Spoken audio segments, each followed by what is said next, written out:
Here is a quick example of what the LED lights would look like in the evening if you were flying this outdoors. Now I should mention that these LED lights are very bright and you can see them in the daytime depending on the pattern you select. And of course we'll try out the freestyle, so let's go up here, spin it to the left, let's go to the right and forward.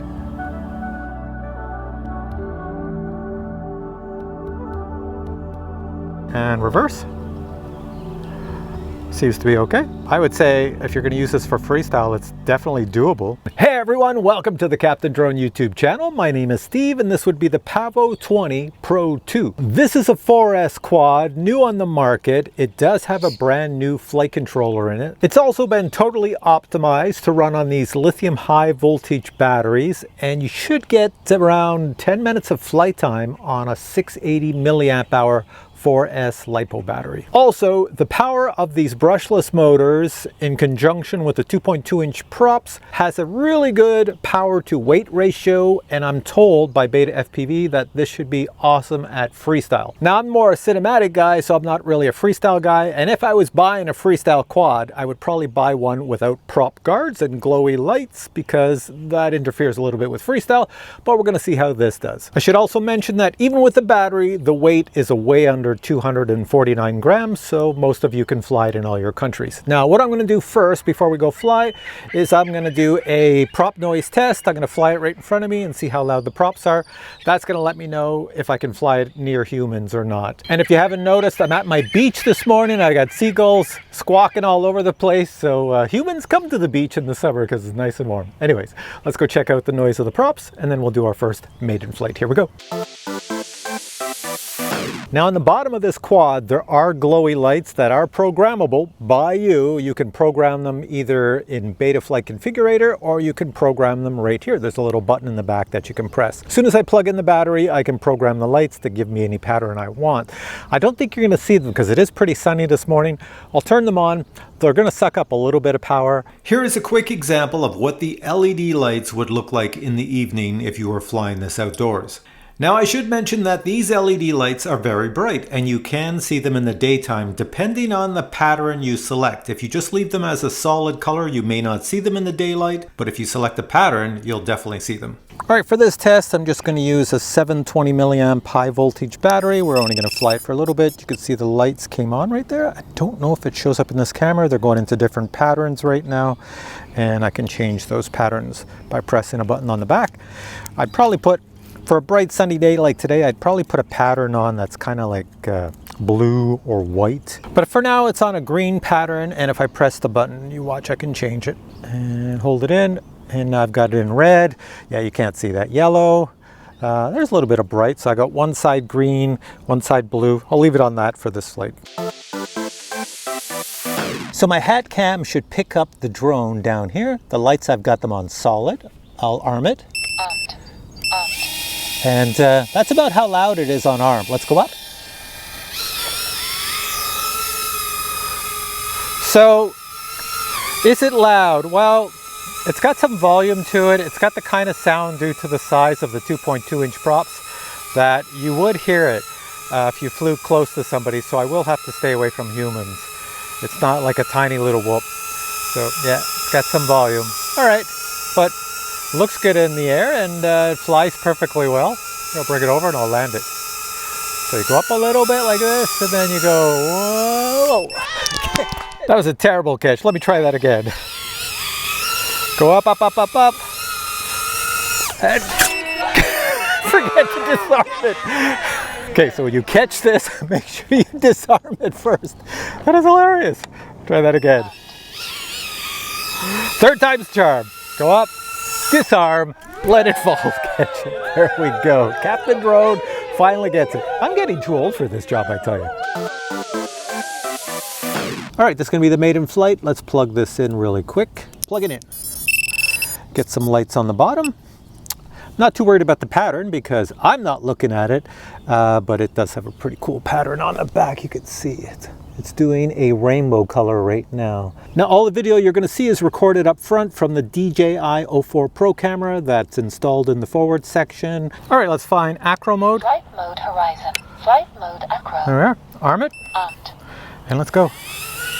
Keep it nice and low to the ground, smooth over these trees and back to me.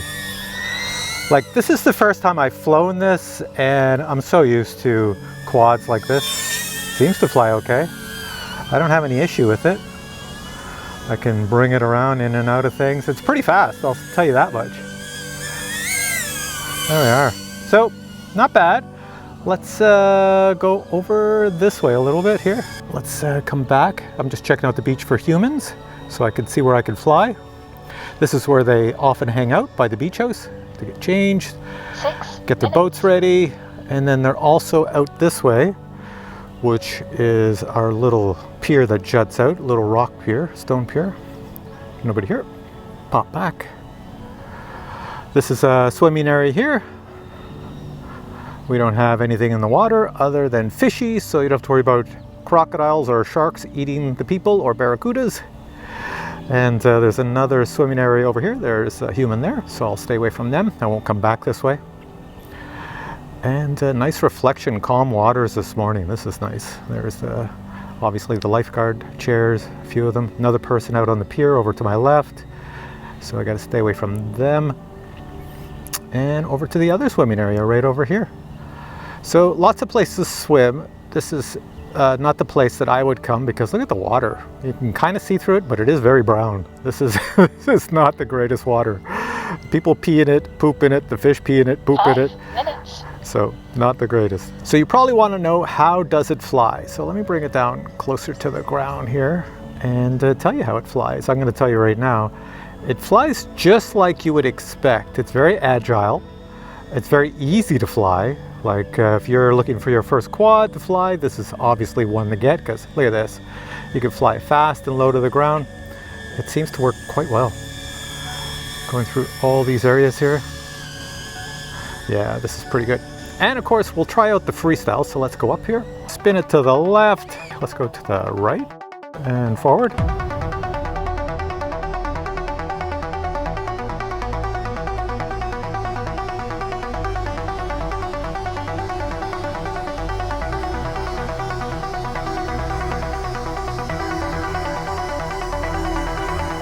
And reverse. Seems to be okay. I don't know.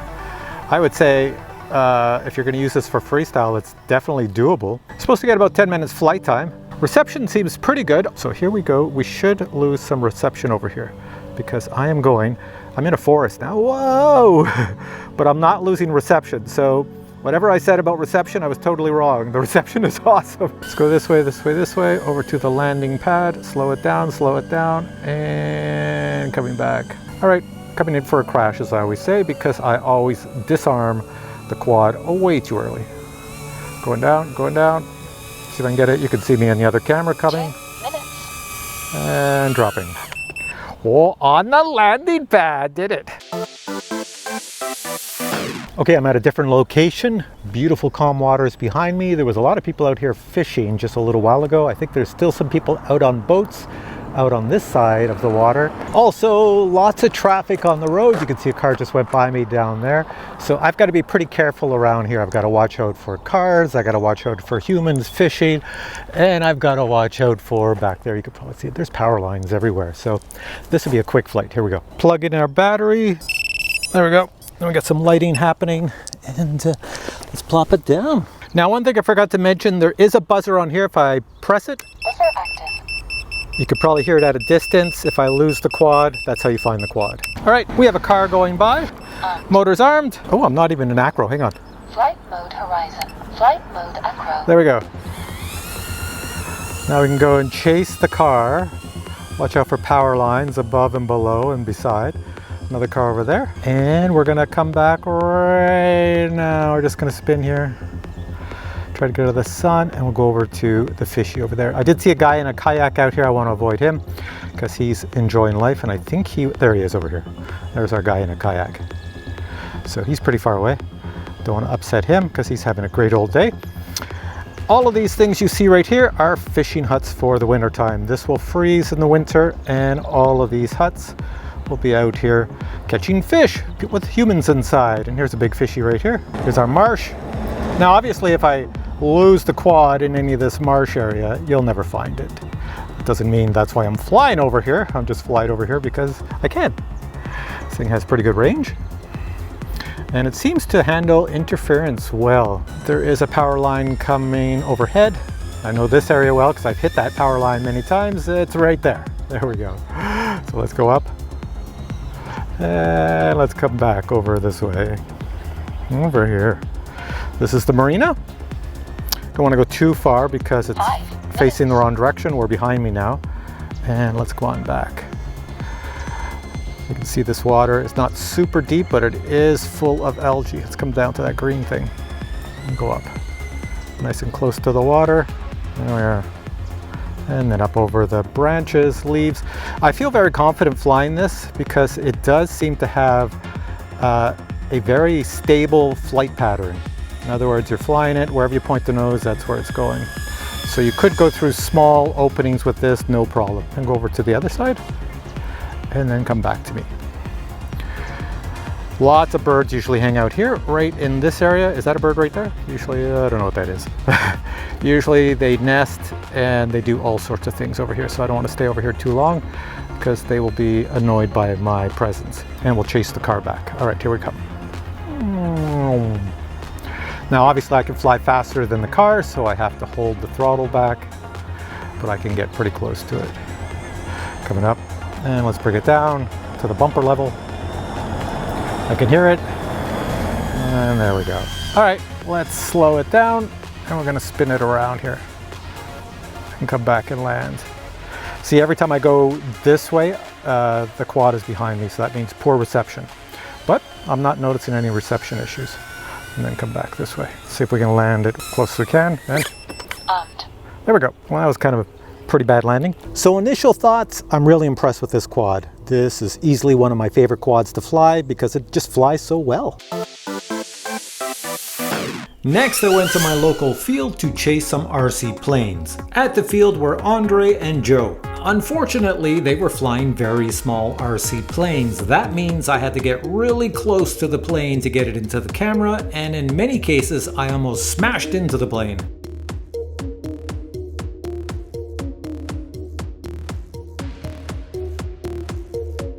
Later, Joe did hand launch a jet just to see if I could keep up with it, and the drone did pretty good.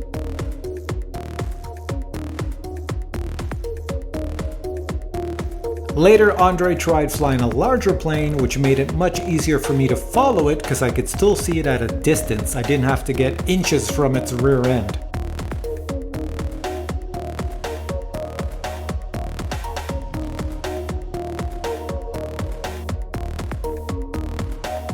Joe did try flying a very tiny helicopter, and well, it's kind of hard to get it into the camera view.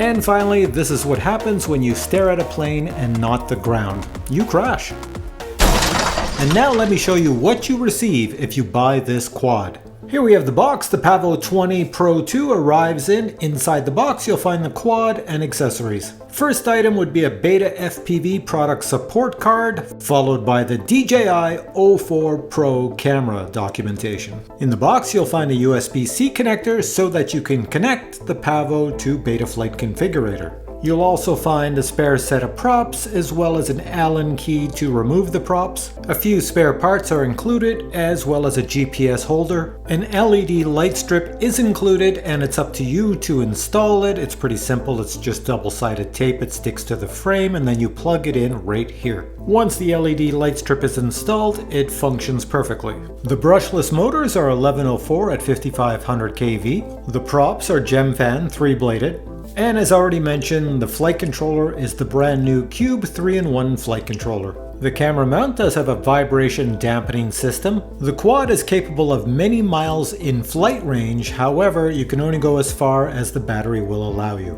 The 4S battery I used for all my flights in this review is the 680 mAh battery shown here. If you don't have high voltage batteries of this capacity, they are available on the Beta FPV Store. Total weight of the PAVO20 Pro 2 is only 120 grams. And when you add a large capacity battery, it goes up to 184 grams. If you wish to buy extra props, well, they are available on the Beta FPV Store, as well if you wish to buy an extra frame and canopy, it's also available on the Beta FPV Store. So the PAVO20 Pro 2 is a very spectacular little quad. It is, in my opinion, it's really good. Now don't confuse this version with previous versions. You'll know you have the right version when you see the flight controller. So when you look at the website and you see a flight controller of Cube G4 4S 30 amp flight controller, it means it is the new model. Another way you can tell it's a new model, the frame is slightly different. There are areas where you can attach a GPS. Also the props, the 3-bladed props, 2.2 inch, now have screws that go in them, so that'll tell you as well it's a little bit different. Let's not forget the LED lights that are configurable. I'm also told that the 3S version has also been upgraded to be very similar to the 4S version. Now if you don't have high voltage batteries, well, they're very common. You can buy them off of Amazon. If you want to buy them off Beta FPV, get the Lava batteries, the Lava 680 milliamp hour 4S lithium high voltage. Those are the batteries for this. And another thing to mention is it is ELRS 2.4, so I flew it with a RADIOMASTER Boxer ELRS radio. But if you want to fly it with something like a DJI FPV3 remote, make sure you get the S-Bus version. When it says receiver, click on S-Bus if you want to fly it with this remote. Click on ELRS if you want to fly it with an ELRS remote. Now this video has been recorded, made long before this has been released to the public, so I don't know the actual prices. And the last thing I should mention is there's a lot of talk about DJI 04 Pro cameras and jitters in the video. As you saw, I filmed everything with this camera. There were no real jitters that you could see. I did have Rocksteady turned on and I had ultra wide field of view and everything looked really smooth. I think maybe if you don't fly super smooth, like you have to be smooth on the controls, then you won't get any jitters. If you're a bit erratic and all over the place doing freestyle or something, yeah, you might get a little bit of jitters. So with all that said, the links to this product are below. I think if you get this, you're going to be super, super duper happy because it's a really good FPV quad. All right, guys, thanks for watching this video. If you enjoyed it, please give it a thumbs up. If you have questions on this quad, post your questions below. I'll get back to you. But for now, I say thanks for watching. Bye.